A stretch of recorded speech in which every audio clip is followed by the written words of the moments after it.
இந்த பனக்கோட்டா செய்கிறதுக்கு ஃபஸ்ட்டு மாம்பழத்தை அறுத்துக்கலாம்.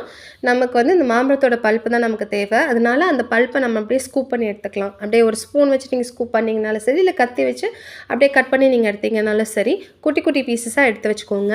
மாம்பழம் எனக்கு வந்து நல்லா ஸ்வீட்டாக இருந்ததுனால நான் சுகர் எதுவும் சேர்க்கல அரைக்கும்போது. இன்கேஸ் உங்களுக்கு வந்து அந்த மாம்பழத்தில் அந்த சுகர் கான்டென்ட் இல்லை அந்த ஸ்வீட்னஸ் கம்மியாக இருக்குது அப்படின்னா, நீங்கள் சுகர் ஒரு 1 or 2 ஸ்பூன்ஸ் ஆட் பண்ணிவிட்டு அரைச்சிக்கோங்க. ஆனால் அரைக்கும்போது தண்ணி எதுவும் சேர்த்துறாதீங்க.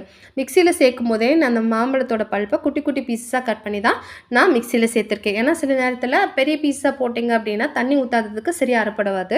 அதனால் சின்ன சின்ன பீஸாக போட்டுட்டிங்க அப்படின்னா ஈஸியாக உங்களுக்கு அரைச்சி நீங்கள் எடுத்துக்கலாம். அதுக்கப்புறமா நீங்கள் ஒரு வடி யூஸ் பண்ணி ஃபில்டர் பண்ணி எடுத்துக்கலாம். இல்லை அப்படின்னா நீங்கள் அப்படியே கூட எடுத்துக்கலாம். ஏன்னா இது குட்டி குட்டி பீஸாக தானே போட்டிருக்கோம், அதனால உங்களுக்கு லம்ஸ் ஃபார்ம் ஆகாது. நெக்ஸ்ட் இதுக்கான ஜெல்லி ப்ரிப்ரேஷன். அதுக்கு ஒரு பாத்திரத்தை சூடு பண்ணிவிட்டு 1/2 லிட்டர் அளவுக்கு தண்ணியும் சேர்த்துருக்கேன். இந்த தண்ணி பாயில் ஆகும்போதே நான் 4 ஸ்பூன் சுகர் சேர்த்துருக்கேன். நான் அந்த சுகர் நல்லா டிசால்வ் ஆனதுக்கப்புறமா 4 ஸ்பூன் ஜெலாட்டின் சேர்க்குறேன்.